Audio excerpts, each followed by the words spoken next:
नमस्कार दोस्तों, स्वागत है आप सभी का आपके अपने इस YouTube चैनल पर। दोस्तों, आज हम एनसीईआरटी के तारतम्य को लगातार आगे बढ़ाते हुए 15वें चैप्टर पर आ पहुंचे हैं और आज हम पढ़ेंगे प्रकाश के बारे में।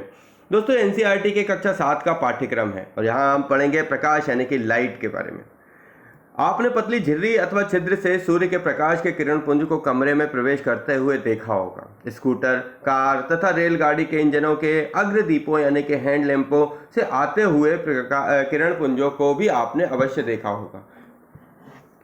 इसी प्रकार टार्च से भी प्रकाश के किरण पुंजों को देखा जा सकता है। संभवतः आप में से कुछ ने लाइट हाउस या विमानपत्तन के टावर की सर्च लाइट के किरण पुंज को देखा होगा। ये अनुभव क्या संकेत देते हैं? देखिए, एक ट्रेन का ये सेक्शन आपके सामने है।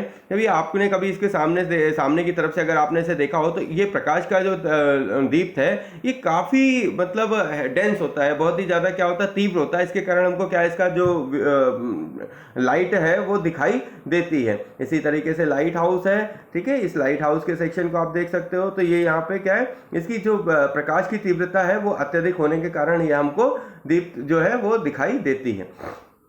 आइए आगे बढ़ते हैं। प्रकाश सरल रेखा में अनुदिश गमन करता है। बूझो कक्षा 6 में किए गए एक क्रियाकलाप को स्मरण करता है। इस क्रियाकलाप में उसने एक मोमबत्ती की लौ यानी ज्वाला को एक और पहले एक सीधे पाइप से और फिर मुड़े हुए पाइप से देखा था। क्या हुआ था, याद करिए। बूझो का ये प्रयोग जो था उसमें क्या हुआ था, बूझो मुड़े हुए पाइप से मोमबत्ती की लौ को क्यों नहीं देख पाया था। यह क्रियाकलाप दर्शाता है कि प्रकाश क्या करता है, एक सरल रेखा में गमन करता है। हम प्रकाश के पथ को कैसे परिवर्तित कर सकते हैं? क्या आप जानते हैं कि जब प्रकाश किसी पॉलिश किए हुए या चमकदार पृष्ठ पर मुड़ता है तो क्या होता है? प्रकाश जब किसी चमकदार पृष्ठ पर पड़ता है तो क्या होता है, परावर्तित होता है। तो दोस्तों, जो परावर्तन का ये नियम है वो क्या है, बहुत ही बड़ा हमारे डेली लाइफ में देखने को मिलता है।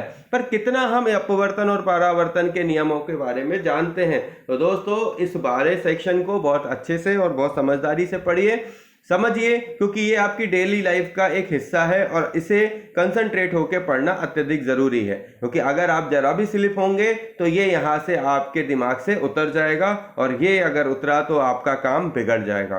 सो कंसंट्रेट प्लीज एवरीवन। प्रकाश का परावर्तन।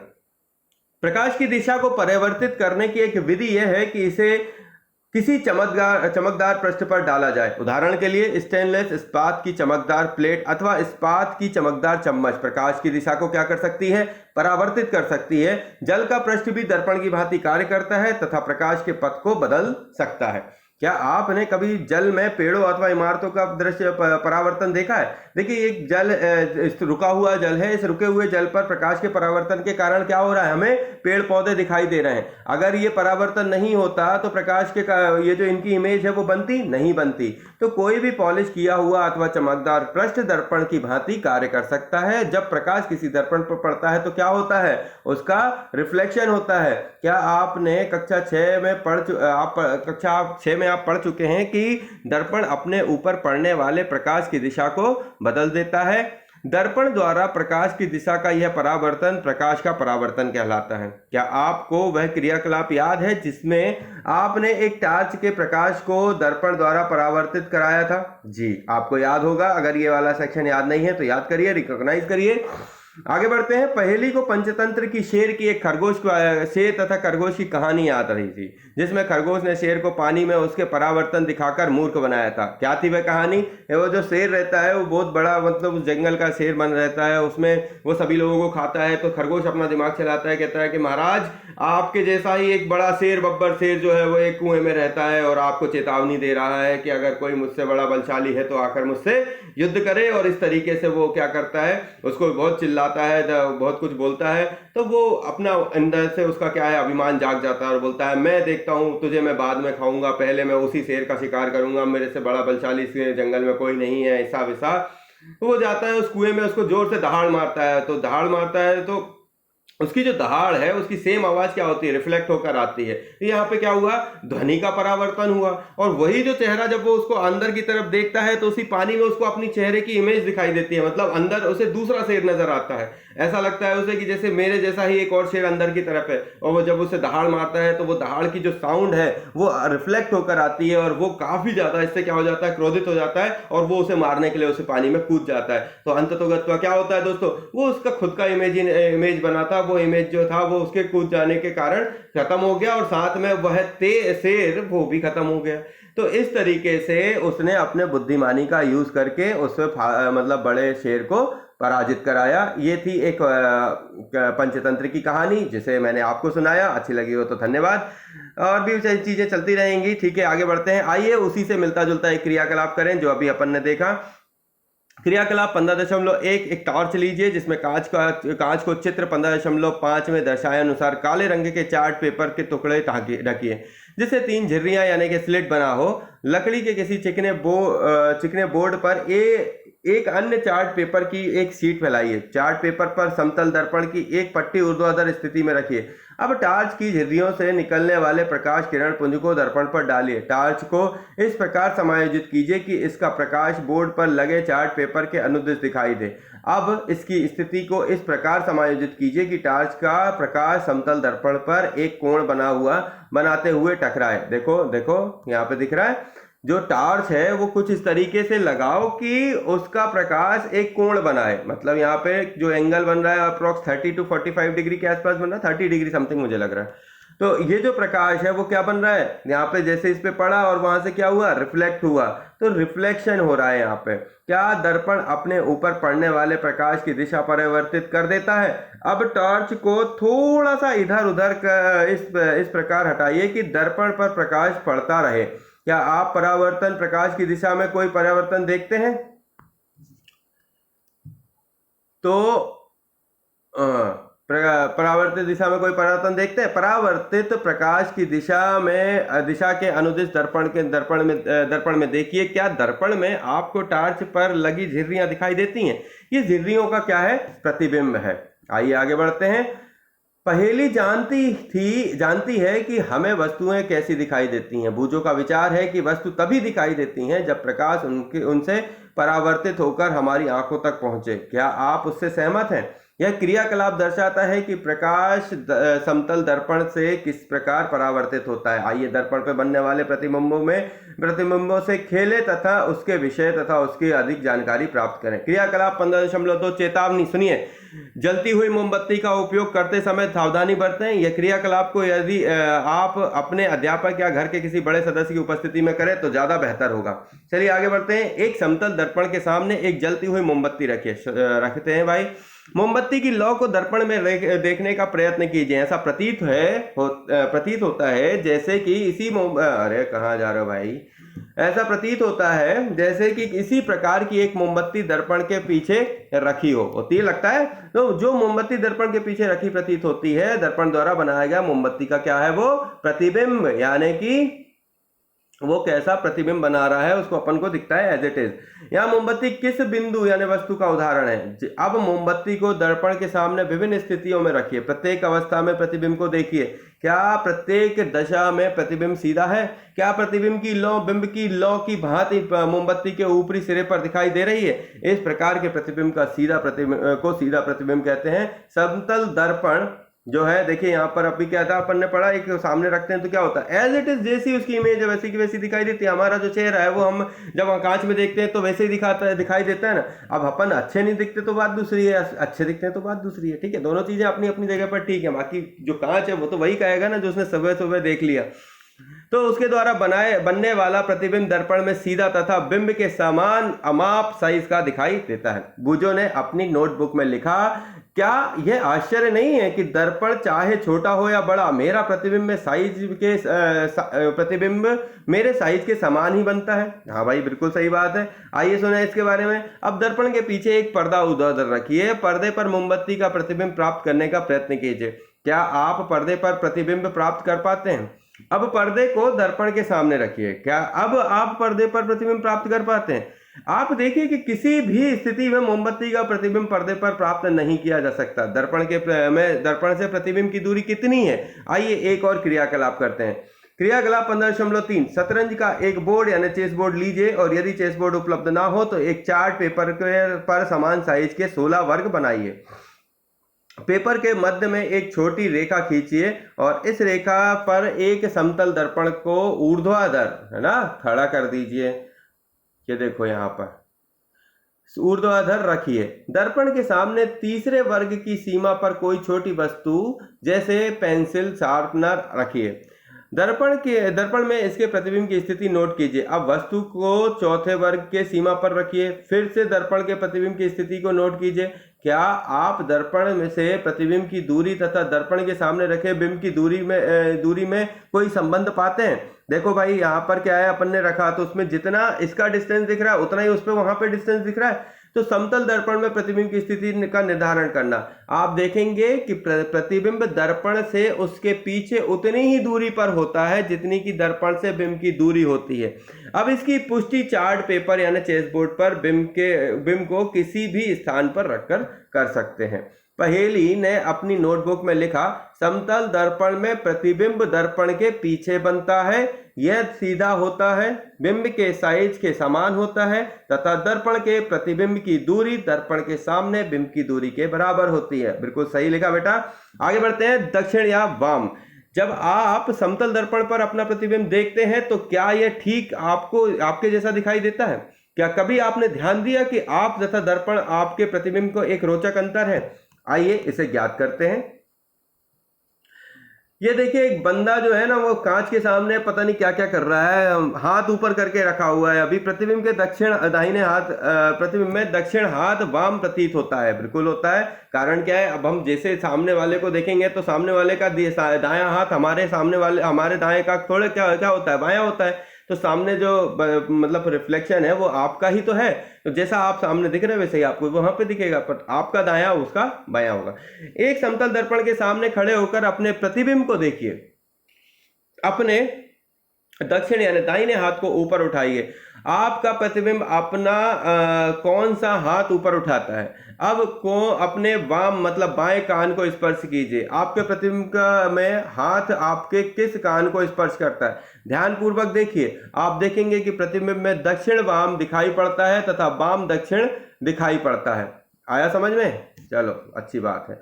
भुजो ने सड़क पर एक रोगी वाहन एम्बुलेंस को देखा। उसे आश्चर्य हुआ कि इसके आगे की ओर शब्द एम्बुलेंस विचित्र प्रकार का लिखा हुआ था।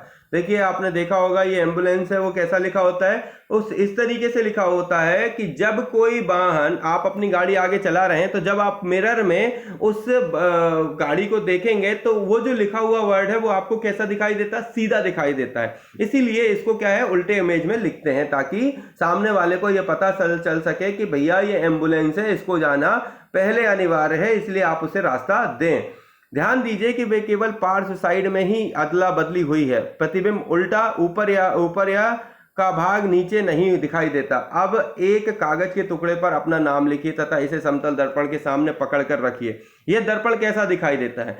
क्या अब आप समझ सकते हैं कि रोगी वाहन पर शब्द एम्बुलेंस को चित्र 15.9 की भांति क्यों लिखा जाता है? जब रोगी वाहन के आगे जाने वाले वाहन के चालक अपने पश्च दृश्य दर्पण, पीछे का दृश्य देखने वाला दर्पण में देखते हैं तो वे रोगी वाहन पर लिखे एम्बुलेंस को स्पष्ट पढ़ सकते हैं और उसे आगे जाने के लिए रास्ता दे पाते हैं। और हम में से प्रत्येक का यह कर्तव्य है कि रोगी वाहन का रास्ता रोके बिना उसे आगे जाने देना चाहिए। आपने देखा कि स्कूटर या कार के पार्श्व दर्पण के सभी वस्तुओं के प्रतिबिंब स्वयं वस्तुओं से छोटे दिखाई देते हैं। क्या आपने कभी सोचा कि ऐसा क्यों होता है? बताओ भाई, ऐसा कभी सोचा आपने? गोलीय दर्पणों से खेल। आइए जान सुने। पहेली तथा बूझो सायंकाल भोजन के लिए प्रतीक्षा कर रहे थे। बूझो ने स्टेनलेस इस्पात की एक प्लेट उठाई और उसमें अपना प्रतिबिंब देखा। अरे, यह प्लेट तो समतल दर्पण की भांति कार्य करती है। मेरा प्रतिबिंब सीधा तथा समान साइज का है। पहेली ने अपना प्रतिबिंब इस्पात की चम्मच के बाहर अर्थात पीछे वाले पृष्ठ का उपयोग करके देखा। पहेली ने कहा, बूझो इधर देखो, मैं भी अपना सीधा प्रतिबिंब देख सकती हूँ, यद्यपि यह साइज में छोटा है। यह चम्मच भी एक प्रकार के दर्पण की भांति कार्य करती है। आप भी चम्मच या कोई भी वक्रीय चमकदार पृष्ठ का उपयोग अपना प्रतिबिंब देखने के लिए कर सकते हैं। क्रियाकलाप 15.5 शुरू करें। स्टेनलेस इस्पात की एक चम्मच लीजिए। चम्मच के बाहरी पृष्ठ को अपने चेहरे के पास लाइए तथा इसमें देखिए कि क्या आप इससे अपना प्रतिबिंब देख पाते हैं। आपने जैसा प्रतिबिंब समतल दर्पण में देखा था, क्या यह प्रतिबिंब उसके भिन्न है? क्या यह प्रतिबिंब सीधा है? क्या इसका साइज बिंब के साइज के समान है अथवा छोटा है या बड़ा है? तो देखिए चम्मच के हिस्से को अपन अगर देखें तो उसमें क्या होता है, चम्मच के बाहरी पृष्ठ द्वारा बना प्रतिबिंब। आइए आगे बढ़ते हैं। अब चम्मच के भीतरी पृष्ठ का उपयोग करके अपना प्रतिबिंब देखिए। हो सकता है कि इस बार आपको आपका प्रतिबिंब सीधा अथवा बड़ा दिखाई दे। यदि आप अपने चेहरे से चम्मच की दूरी बढ़ाएं तो संभवतः आप अपना उल्टा प्रतिबिंब देख पाएं। अपने चेहरे के स्थान पर आप अपने पेन अथवा पेंसिल के प्रतिबिंब की भी तुलना कर सकते हैं। तो देखिए जो सेक्शन है उसमें इंटरनल साइड पे क्या होता है, भीतरी पृष्ठ पर बना प्रतिबिंब। चम्मच का वक्रीय चमकदार पृष्ठ एक दर्पण की भांति कार्य करता है। गोलीय दर्पण वक्रीय दर्पण का सबसे अधिक सामान्य उदाहरण है। गोलीय दर्पण वक्रित दर्पण का सबसे अधिक सामान्य उदाहरण है। यदि किसी गोलीय दर्पण का परावर्तक पृष्ठ अवतल है तो उसे अवतल दर्पण कहते हैं, और यदि परावर्तक पृष्ठ उत्तल है तो उसे उत्तल दर्पण कहते हैं। चम्मच का भीतरी पृष्ठ अवतल दर्पण की भांति कार्य करता है, जबकि इसका बाहरी पृष्ठ उत्तल दर्पण की भांति कार्य करता है। देखिए यहाँ पे आपको दो दिख रहे हैं काम, इनको बहुत अच्छे से समझिएगा मेरे भाई बंधुओं, थोड़ा सा आवश्यक है ये चीज, है ना, यहाँ पे मजाक नहीं चलेगा। तो ये जो सेक्शन आपको दिखाई दे रहा है, इसका पीछे वाले हिस्से को ऐसा इसलिए किया है क्योंकि यहाँ पर अपन क्या करते हैं, इसका परावर्तन हो, इसलिए पीछे की तरफ पे ये बनाते हैं कि परावर्तक सेक्शन है। अब यहाँ पे जो सेक्शन यहाँ पे आप देख रहे हो, इससे परावर्तक पृष्ठ है। यहाँ पे जो इस टाइप के परावर्तक पृष्ठ होते हैं उनको क्या बोलते हैं, अवतल। अनार का बना है ये, तो ये अवतल है ना। और ये जो दिख रहा है उत्तल, ये पीछे की तरफ जो खुला हुआ है ना, ये वाले अंदर की तरफ यहाँ पे क्या है, पॉलिश किया हुआ है। तो ये अंदर की तरफ जिसमें पॉलिश किया है, तो ये पीछे जो सामने का हिस्सा दिख रहा है उठा हुआ, तो उठा हुआ जो है वो उत्तल है। क्या है, उठा हुआ सेक्शन उत्तल।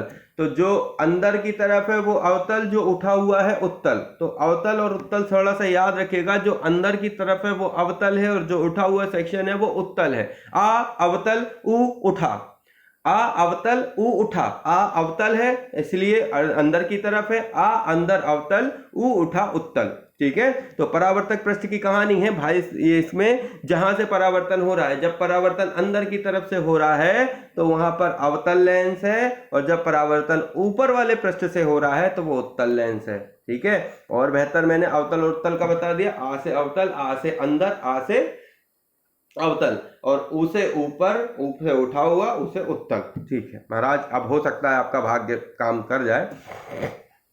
अवतल तथा उत्तल दर्पणों को गोलीय दर्पण क्यों कहते हैं, बताओ क्यों कहते हैं अवतल तथा उत्तल दर्पणों को गोलीय दर्पण। रबड़ की एक गेंद लीजिए तथा इसके एक भाग को चाकू अथवा आरी से काटिए। सावधान, गेंद काटने के लिए किसी अपने से बड़े व्यक्ति की सहायता लीजिए। कटी हुई गेंद का भीतरी पृष्ठ अवतल तथा बाहरी पृष्ठ उत्तल कहलाता है। देखो अभी अपन ने देखा ना, अब कौन सा पृष्ठ अवतल है, कौन सा उत्तल है। देखो जो अंदर का है वो क्या कहलाएगा, अवतल, जो ऊपर का है वो क्या कहलाएगा, उत्तल। काट दिए, निकल आया सेक्शन। अब हम जानते हैं कि किसी बिंदु का समतल दर्पण द्वारा बना प्रतिबिंब पर्दे पर प्राप्त नहीं किया जा सकता। आइए देखें क्या यह अवतल दर्पण द्वारा बने प्रतिबिंब के लिए भी सही है। क्रियाकलाप 15.6, चेतावनी, क्रियाकलाप 15.6 सूर्य के प्रकाश में किया जाना है। सावधान, किसी भी सूर्य कभी भी सूर्य को इसके प्रतिबिंब को सीधे मत देखिए, क्योंकि इससे आपकी आंखें खराब हो सकती हैं। आप सूर्य के प्रतिबिंब को किसी पर्दे या दीवार पर बना सकते हैं। ठीक है, एक अवतल दर्पण लीजिए और इसके परावर्तक पृष्ठ को सूर्य की ओर रखकर पकड़िए। दर्पण से परावर्तित प्रकाश को एक कागज की शीट पर प्राप्त करने का प्रयत्न कीजिए। कागज की शीट को तब तक पीछे आगे समायोजित कीजिए जब तक कि आपको क्या नहीं हो जाए, एक तीक्ष्ण चमकदार बिंदु प्राप्त ना हो जाए। देखो जब अपन ऐसा करते हैं ना, ये इधर पे मिलता है उत्तल लेंस से, मिलता है भैया, करके देखिए। दर्पण तथा कागज की शीट को कुछ मिनट के लिए स्थिर रखिए। क्या कागज जलना प्रारंभ कर देता है?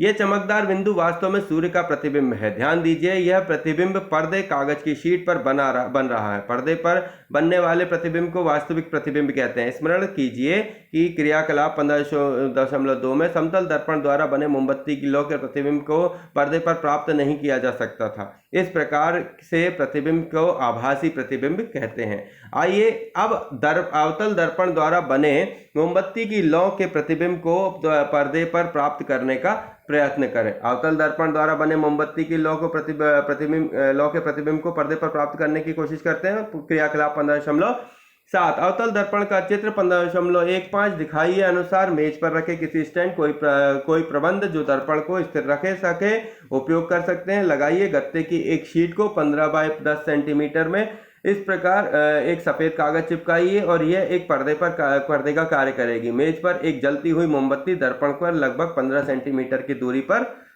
देखो यहाँ पे इस बंदे ने लगाया हुआ है ना, ठीक है, ये यहाँ पर लगाया हुआ है दर्पण, अवतल दर्पण पर बने वास्तविक प्रतिबिंब। तो ये जो पर्दे पर बनते हैं वो क्या कहलाते हैं? वास्तविक कहलाते हैं। लेकिन जो क्या करते हैं, जो दर्पण पर बनते हैं वो आभासी बनते हैं। ठीक है, पर्दे पर मोमबत्ती की लौ का प्रतिबिंब प्राप्त करने का प्रयत्न कीजिए। इसके लिए पर्दे को दर्पण की ओर अथवा दर्पण से दूर उस समय तक सरकाइए जब तक कि लौ का तीक्ष्ण प्रतिबिंब प्राप्त न हो जाए। ध्यान रखिए कि मोमबत्ती से दर्पण पर पड़ने वाले प्रकाश को पर्दा बाधा ना पहुंचाए, है ना, कि मोमबत्ती से दर्पण पर पड़ने वाले प्रकाश को पर्दा बाधा ना पहुंचाए। क्या यह प्रतिबिंब वास्तविक है या आभासी है? क्या इसका साइज लौ जितना ही है? अब मोमबत्ती को दर्पण की ओर लाइए। क्या कर दिए? मोमबत्ती को दर्पण की ओर लाइए तथा इससे अलग अलग दूरी पर रखिए। प्रत्येक अवस्था में पर्दों पर प्रतिबिंब प्राप्त करने का प्रयत्न कीजिए। अपने प्रेक्षणों को सारणी 15.1 में अंकित कीजिए। जब मोमबत्ती दर्पण के अत्यंत निकट है, क्या तब भी प्रतिबिंब पर्दे पर प्राप्त कर पाना संभव था? तो देखिए यहाँ पर ये ऐसा होने पर क्या पर्दे पर प्राप्त होना संभव था? अवतल दर्पण द्वारा बना आभासी प्रतिबिंब। तो आभासी प्रतिबिंब कब बनता है? जब वो दर्पण पर पड़ता है। तो सारणीमर किसी अवतल दर्पण द्वारा बिंब की विभिन्न स्थितियों के लिए बने प्रतिबिंब 50, 40, 30, 20, 10, 5 सेंटीमीटर प्रतिबिंब का छोटा बड़ा उल्टा सीधा वास्तविक साइज। इसको अगर आप नोट करेंगे तो आप क्या है, बहुत एक अच्छे एक्सपेरिमेंट को कर पाएंगे। इसको पढ़िएगा और समझिएगा, करते चलिएगा, बढ़ते चलिएगा।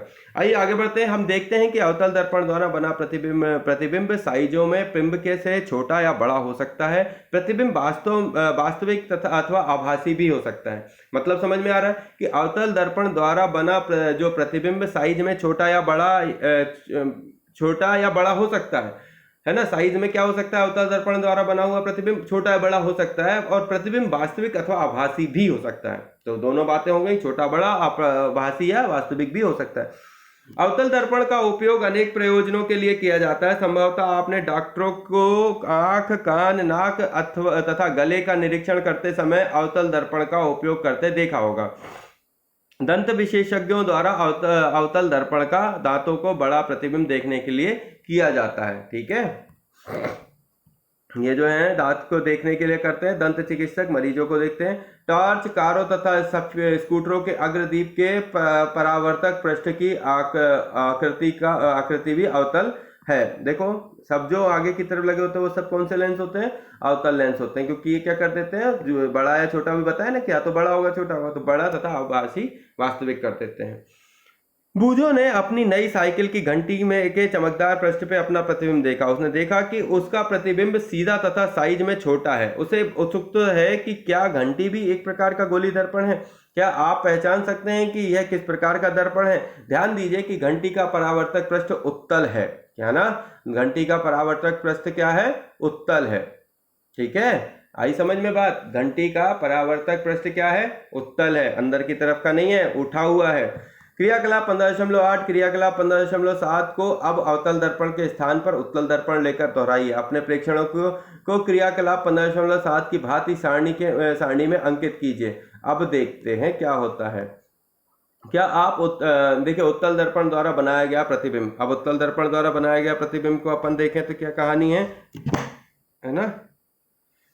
उत्तल दर्पण द्वारा बनाया गया प्रतिबिंब ये रहा सामने, देखो इसको समझो, इसमें क्या हो रहा है। इस पे देखिए सामने की तरफ एक जो दर्पण लगाया, प्रतिबिंब लगाया, तो उस पे बन रहा है, और पीछे की तरफ क्या हो रहा है, उसका परछाई बन रहा है। चलो आगे बढ़ते हैं। क्या आप उत्तल दर्पण द्वारा बिंब की किसी भी दूरी के लिए वास्तविक प्रतिबिंब प्राप्त कर पाते हैं? किसी भी दूरी के लिए क्या आप बिंब से बड़े साइज का प्रतिबिंब प्राप्त कर सकते हैं? क्या अब आप स्कूटर के पार्श्व दर्पणों के उपयोग किए जाने वाले दर्पणों को पहचान सकते हैं? ये उत्तल दर्पण है ना। मतलब क्या आप अब आप स्कूटरों के पार्श्व दर्पणों यानी साइड मिरर के उपयोग किए जाने वाले दर्पणों को पहचान सकते हैं? ये उत्तल दर्पण है। उत्तल दर्पण अधिक क्षेत्रों के दृश्य का प्रतिबिंब बना सकते हैं। मतलब जो उत्तल दर्पण होते हैं वो क्या करते हैं, अधिक क्षेत्रों के दृश्य का प्रतिबिंब बना सकते हैं। अतः ये चालकों को पीछे की अपेक्षाकृत अधिक क्षेत्रों के वाहनों को देखने में सहायता करते हैं ना।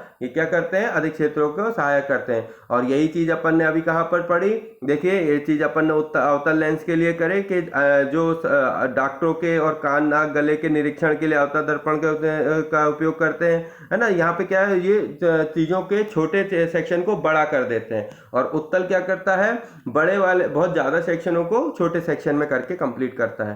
तो ये देखो आप क्या देख रहे हो, उत्तल दर्पण पार्श्व दर्पण के रूप में दिख रहा है, ये उत्तल दर्पण है, उत्तल दर्पण का पार्श्व रूप।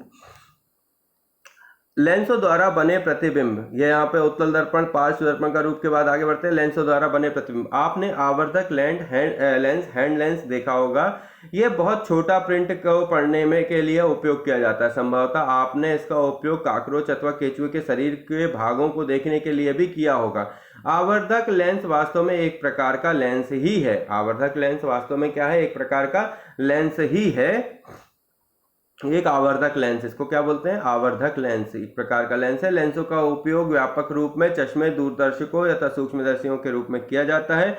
इस सूची में लेंसों के कुछ अन्य उपयोग जोड़ने का प्रयत्न कीजिए। कुछ लेंस लीजिए और इन्हें स्पर्श करके महसूस कीजिए। क्या आप केवल स्पर्श करके कुछ अंतर देख पाते हैं? वे लेंस जो किनारे की अपेक्षा बीच में मोटे प्रतीत होते हैं उत्तल लेंस कहलाते हैं। चित्र 15.22 में जो आपने देख रहे हैं, जो किनारे की अपेक्षा बीच में पतले महसूस होते हैं वो अवतल लेंस कहलाते हैं। ध्यान दीजिए, लेंस पारदर्शी होते हैं, अतः इनसे प्रकाश क्या होता है, गुजर जाता है। तो सबसे पहला वाला जो आप देख रहे हैं वो क्या है, उत्तल लेंस, और दूसरा क्या है, अवतल लेंस। तो जो इस तरीके के लेंस हैं वो कौन से लेंस होते हैं, ये उत्तल लेंस हैं, और जो अंदर की तरफ दबे हुए हैं उनको क्या बोलते हैं, अवतल लेंस। ठीक है, ठीक है भाई। देखो अंदर की तरफ जो मैंने इससे पहले भी आपको बताया था, ये जो अंदर की तरफ है वो कौन सा है, अवतल, और जो उठा हुआ सेक्शन है वो क्या कहलाता है, उत्तल, है ना। ये इस तरीके से था, याद हो तो ठीक है महाराज। थोड़ा सा लेंसों के बारे में ध्यान रखिए, पूछा जाता है, कुछ लोग तो आंखों में टांग के घूम रहे होते हैं फिर भी नहीं याद रख पाते, तो इसका सहजता से समझदारी से समझदार होकर काम लीजिएगा। चेतावनी सुनिए, लेंस से सूर्य को या किसी चमकीले प्रकाश को देखना खतरनाक है। आपको उत्तल लेंस से सूर्य के प्रकाश को अपने शरीर के किसी भी भाग पर फोकसित न करने के बारे में सावधानी बरतनी चाहिए। बिल्कुल भी ऐसी गलती न करें। आइए लेंसों से खोलें, आगे बढ़ते हैं। क्रियाकलाप 15.9। अब उत्तल लेंस अथवा आवर्धक लेंस लीजिए, है ना। उत्तल लेंस को ही कौन सा लेंस बोलते हैं, आवर्धक लेंस बोलते हैं। इसे सूर्य की किरणों के मार्ग में रखिए और चित्र में दर्शाए अनुसार एक कागज की शीट रखिए। लेंस तथा कागज के बीच की दूरी में उस समय तक समायोजित कीजिए जब तक कि आपको कागज पर एक चमकदार बिंदु प्राप्त न हो। इस स्थिति में लेंस अथवा कागज में कुछ मिनट के लिए स्थिर रखिए। क्या कागज जलना प्रारंभ कर देता है? हाँ भाई, कागज वहां पे जलना शुरू करता है। अब उत्तल लेंस को अवतल लेंस में बदलिए। क्या आपको कागज पे एक चमकदार बिंदु दिखाई देता है? इस बार आपको चमकदार बिंदु क्यों नहीं प्राप्त हुआ? हमने दर्पण के लिए देखा है कि बिंब के विभिन्न स्थितियों के लिए प्रतिबिंबों की आकृति तथा साइज बदलते हैं। क्या ये लेंसों के लिए भी मान्य है? सामान्यतः उत्तल लेंस पर पड़ने वाले अपतित प्रकाश को अभिसारी अंदर की ओर मुड़ना कर देता है, इसलिए इसे अभिसारी लेंस भी कहते हैं। इसके विपरीत अवतल लेंस आपतित प्रकाश की अपसरित यानी बाहर की ओर मोड़ना करता है, इसे अपसारी लेंस कहते हैं। तो अभिसारी और अपसारी लेंस क्या होते हैं? अभिसारी मतलब उत्तल लेंस और अपसारी मतलब क्या होते हैं, अवतल लेंस। तो देखिए आपको ये दिख रहा है, जो अंदर की तरफ मोड़ देता है वो क्या कहलाता है, अभिसारी, और जो बाहर की तरफ जो खोल देता है वो अपसारी, खोल ना ऊपर। आगे बढ़ते हैं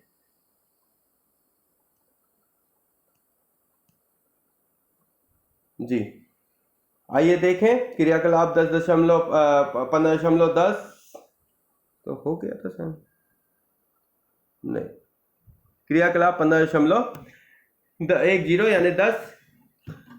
एक उत्तल लेंस लीजिए तथा इसे मेज पर रखें तथा स्टैंड पर लगाइए, जैसा कि आपने अवतल दर्पण में किया था। मेज पर एक जलती हुई मोमबत्ती को लगभग 50 सेंटीमीटर की दूरी पर रखिए, कुछ इस तरीके से। अब आगे देखते हैं, ये देखो, विभिन्न दूरियों पर रखे बिंब के लिए उत्तल लेंस द्वारा बने प्रतिबिंब। आगे बढ़ते हैं। इसका अर्थ यह है कि हम लेंस द्वारा बने प्रतिबिंब को बिंब की दिशा में देखते हैं। जी, लेंस से दूसरी ओर रखे कागज पर पर्दे पर मोमबत्ती की लौ का प्रतिबिंब प्राप्त करने का प्रयत्न कीजिए। आपको पर्दे को लेंस की ओर या लेंस से दूर ले जाना होगा, जिससे कि आपको लौ का स्पष्ट प्रतिबिंब प्राप्त हो जाए। आपको यह किस प्रकार का प्रतिबिंब प्राप्त होता है, क्या यह वास्तविक है अथवा आभासी। अब लेंस से मोमबत्ती की दूरी बदलिए। प्रत्येक अवस्था में कागज के पर्दों को सरकाकर इस पर मोमबत्ती की लौ का प्रतिबिंब प्राप्त करने का प्रयत्न कीजिए। अवतल दर्पण के लिए किए गए क्रियाकलाप 15.7 के अनुसार अपने प्रेक्षणों को सारणीबद्ध कीजिए। क्या बिंब की किसी स्थिति के लिए आपको ऐसा प्रतिबिंब प्राप्त होता है जो सीधा अथवा आवर्धित हो? क्या इस प्रतिबिंब को पर्दे पर प्राप्त किया जा सकता है? क्या यह वास्तविक है या ये देखो आभासी है? ऐसी स्थिति में ही उत्तल लेंसों को आवर्धित लेंसों की भांति उपयोग में किया जाता है। इसी प्रकार अवतल लेंस द्वारा बने प्रतिबिंबों का अध्ययन कीजिए। आप पाएंगे कि अवतल लेंस द्वारा बने प्रतिबिंब सदैव आभासी, सीधे तथा बिंब के साइज से छोटे होते हैं। सुनना फिर से, अवतल लेंस द्वारा बने प्रतिबिंब हमें सदैव आभासी, सीधे और बिंब के साइज से छोटे होते हैं। ठीक है, आभासी यानी कि सीधी सी बात है, जो वास्तविक होते हैं वो पर्दे पे बनते हैं। जो अवतल दर्पण पे बन रहे हैं मतलब वो क्या, आभासी, मतलब जो दर्पण पे बने वो आभासी, सीधे मतलब स्ट्रेट सीधा बन रहा है, और बिंब के साइज से छोटा, मतलब जो आपका प्रतिबिंब है उससे छोटा बनेगा। तो वो कौन से लेंस होंगे? अवतल लेंस। ठीक है, आगे बढ़ते हैं। सूर्य का प्रकाश श्वेत अथवा रंगीन। क्या आपने आकाश में कभी इंद्रधनुष देखा है? आपने ध्यान किया होगा कि यह प्रायः वर्षा के पश्चात दिखाई देता है, जब सूर्य के प्रकाश से क्षितिज के पास सूर्य का प्रकाश आकाश में क्षितिज के पास होता है तो इंद्रधनुष आकार आकाश में अनेक रंगों के एक बड़े धनुष के रूप में दिखलाई देता है। देखो ये दिख रहा है ना, ये इंद्रधनुष का सेक्शन है। इंद्रधनुष में कितने वर्ण या रंग होते हैं? मोटे तौर पर इंद्रधनुष में 7 वर्ण होते हैं और ये हैं लाल, नारंगी, पीला, हरा, नीला, जामुनी और बैगनी। आपने देखा होगा कि जब आप साबुन के बुलबुले बनाते हैं तो वे भी रंगीन दिखाई देते हैं। इस प्रकार जब प्रकाश किसी सीढ़ी से परावर्तित होता है तो आपको अनेक वर्ण दिखाई देते हैं। देखो दिख रहे हैं, सूर्य के प्रकाश में रखी एक सीढ़ी जो सामने दिखे। पहेली आपको बताना चाहती है कि आप इंद्रधनुष तभी देख सकते हैं जब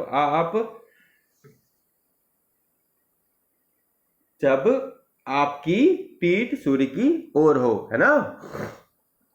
अब इन सब अनुभवों के आधार पर क्या हम यह कह सकते हैं कि सूर्य का प्रकाश विभिन्न वर्णों का मिश्रण है? आइए जांच करते हैं। क्रियाकलाप 15.11। कांच की एक प्रिज्म लीजिए। किसी अंधेरे कमरे की खिड़की के छोटे छिद्र से सूर्य के प्रकाश को एक पतला किरण पुंज प्रिज्म के एक फलक पर डालिए। प्रिज्म के दूसरे फलक से बाहर निकलने वाले प्रकाश को सफेद कागज की एक शीट अथवा सफेद दीवार पर गिरने दीजिए। आप क्या देखते हैं? क्या आप इंद्रधनुष जैसा ही यह वर्ण दिखाई यहाँ भी देख पाते हैं? यह दर्शाता है कि सूर्य के प्रकाश से 7 वर्ण विद्यमान हैं। ऐसे प्रकाश को श्वेत प्रकाश भी कहते हैं। श्वेत प्रकाश के वर्णों को पहचानने का प्रयत्न कीजिए तथा इसके नाम अपनी नोटबुक पर लिखिए। देखो ये है एक प्रिज्म है, और भाई जब अपन यहाँ से देखते हैं तो उसके अपन को सातों रंग दिखाई देते हैं। क्या देखो है ना, दिख रहा है? आगे बढ़े। क्या हम इन 7 वर्णों को मिलाकर श्वेत प्रकाश प्राप्त कर सकते हैं? आइए प्रयत्न करें। तो यस, हम कर सकते हैं। सारे रंग अगर मिला दोगे तो सफेद हो जाएगा।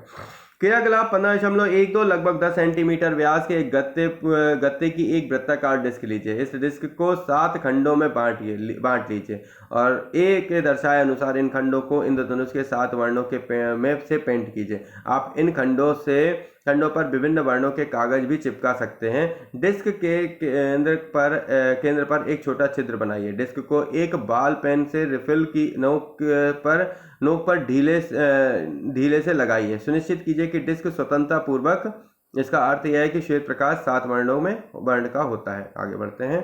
देखो ये इस तरीके से लगा दिया। ये 7 रंग का बना के इसको क्या कर दिया, एक घिर्री जैसा एक घुमाने लायक जगह बना दिया। घूर्णन कर यानी घूम सके। डिस्क को दिन के प्रकाश में घुमाइए। जब डिस्क तेजी से घूमता है तो वर्ण आपस में मिल जाते हैं तथा डिस्क श्वेत सी प्रतीत होती है। इस डिस्क को सामान्यतः न्यूटन की डिस्क कहते हैं। क्या कहते हैं? न्यूटन की डिस्क कहते हैं। पहेली को एक अद्वितीय विचार आया। उसने एक वृत्ताकार डिस्क की सहायता से एक छोटा सा लट्टू बनाया जिस पर इंद्रधनुष के 7 वर्णों को पेंट किया गया। अब जब लट्टू घूर्णन करता है तो वह लगभग श्वेत दिखाई देता है। देखो कितना बढ़िया एक एग्जाम्पल था जो आपने सीखा। 7 वर्णों को लट्टू बनाकर भी आप ये जान सकते हैं कि 7 रंग को अगर अपन मिला दें तो क्या बन जाता है? श्वेत वर्ण। ठीक है, तो इसके प्रमुख शब्द हैं, इनको और देख लेते हैं। अवतल लेंस, आवर्धक लेंस, गोलीय दर्पण, अवतल दर्पण, उत्तल लेंस, उत्तल दर्पण, प्रतिबिंब बिंदु, पार्श्व दृश्य दर्पण, प्रिज्म, इंद्रधनुष, वास्तविक प्रतिबिंब, पार्श्व दर्पण, आभासी प्रतिबिंब, अभिसारी लेंस, अपसारी और अपसारी लेंस। हमने क्या सीखा? आइए इस पर भी एक बार विचार कर लेते हैं। आपने क्या सीखा? प्रकाश सरल रेखा में अनुदिश गमन करता है, बिल्कुल सही बात है। क्या कोई भी पॉलिश किया हुआ अथवा चमकदार पृष्ठ दर्पण की भांति कार्य करता है? जी। जो प्रतिबिंब पर्दे पर प्राप्त किया जा सके वो वास्तविक प्रतिबिंब कहलाता है। पर्दा मतलब यार, मतलब समझ रहे हो ना, दर्पण और पर्दे 2 बातें होती हैं। जो दर्पण पे प्राप्त करोगे वो आभासी, और जो दीवार पे पर्दे पे कहीं पे भी दिखाई दे गया वो क्या होता है? वास्तविक होता है। तो समतल दर्पण द्वारा बना प्रतिबिंब सीधा होता है, यह आभासी होता है तथा बिंब के समान साइज का होता है। प्रतिबिंब दर्पण के पीछे उतनी ही दूरी पर बनता है जितनी की दर्पण के सामने बिंब की दूरी हो। दर्पण द्वारा बने प्रतिबिंब में बिंब का वाम भाग प्रतिबिंब के दक्षिणी भाग की भांति दिखाई देता है तथा बिंब का दक्षिण भाग प्रतिबिंब के वाम भाग की भांति दिखाई देता है। अवतल दर्पण वास्तविक व उल्टा प्रतिबिंब उल्टा बना सकता है। अवतल दर्पण वास्तविक तथा उल्टा प्रतिबिंब बना सकता है, जबकि बिंब को दर्पण के अत्यंत निकट रखते हैं तो प्रतिबिंब आभासी, सीधा तथा आवर्धित होता है। उत्तल दर्पण द्वारा बना प्रतिबिंब सीधा, आभासी तथा साइज में बिंदु से छोटा होता है। सीधा, आभासी तथा साइज में छोटा। उत्तल लेंस वास्तविक तथा उल्टा प्रतिबिंब बना सकता है। वास्तविक तथा उल्टा प्रतिबिंब बना सकता है। जब बिंद लेंस के अत्यंत निकट रखा जाता है तो बनने वाला प्रतिबिंब आभासी, सीधा और आवर्धित होता है, और जब उत्तल लेंस को वस्तु की आवर्धित करके उसे देखने के लिए उपयोग किया जाता है तो वह आवर्धक लेंस होता है। अवतल लेंस सदैव सीधा, आभासी साइज में बिंदु से छोटा प्रतिबिंब बनाता है। श्वेत प्रकाश 7 वर्णों से मिश्रित होता है। तो दोस्तों यहाँ पर हमने बहुत अच्छी चीज जानी। आइए एक और चीज जानते हैं। क्या आप जानते हैं दर्पण अस्त्रों की भांति भी उपयोग में लाया जा सकता है? कहते हैं कि ग्रीक वैज्ञानिक आर्किमिडीज ने लगभग 2000 वर्ष पहले ऐसा कर दिखाया था। जब रोमन ने ग्रीक के समुद्र तट पर सायराक्यूज यानी सिसिली नामक नगर पर आक्रमण किया तो आर्किमिडीज ने चित्र 15.34 में दर्शाए अनुसार दर्पणों को लगाया और दर्पणों को किसी भी दिशा में घुमाया जा सकता था। उन्हें इस प्रकार व्यवस्थित किया कि वे सूर्य के प्रकाश को रोमन सैनिकों के ऊपर परावर्तित कर सकते थे। सूर्य के प्रकाश से रोमन सैनिक चौंधिया गए और वे नहीं जानते थे कि क्या हो रहा है और वे चकरा गए और भाग खड़े हुए। यह एक ऐसा उदाहरण है जो कि यह स्पष्ट करता है कि किस प्रकार सैनिक ताकत पर सूझबूझ से विजय पाई जा सकती है। मतलब सैनिक ताकत पर सूझबूझ से विजय प्राप्त की जा सकती है। तो देखिए इस तरीके से उसने क्या किया था, आर्किमिडीज के ये दर्पण है जिसमें उसने ये यूटिलाइज करके अपने एरिया को बचाया था। तो दोस्तों ऐसे ही बहुत सी समझदारी की बात है, समझदारी की चीज़ें हमें हमें आगे बढ़ाती जाएंगी, लगातार पढ़ने में मदद करती जाएंगी। आज प्रकाश के इस चैप्टर में हमने पढ़ा उत्तल लैंड, साउथल लैंड, अवसारी, अपसारी, बहुत सारी चीज़ें पढ़ी और इन्हीं तारतम्य को हमने कंप्लीट किया 15वें चैप्टर के साथ। और भी चीज़ें हमारे साथ लगातार आती रहेंगी। जो भी डाउट है उनके लिए हमें कमेंट करिए, हमारे साथ बने रहिए दोस्तों। लाइक शेयर सब्सक्राइब अवश्य करिए, कमेंट करिए और हमारे साथ जुड़े रहिए। बहुत बहुत धन्यवाद दोस्तों आप सभी का। मैं फिर नया कुछ लेकर आऊंगा, जब तक मुझे दीजिए इजाजत। जय हिंद, जय भारत। थैंक यू दोस्तों।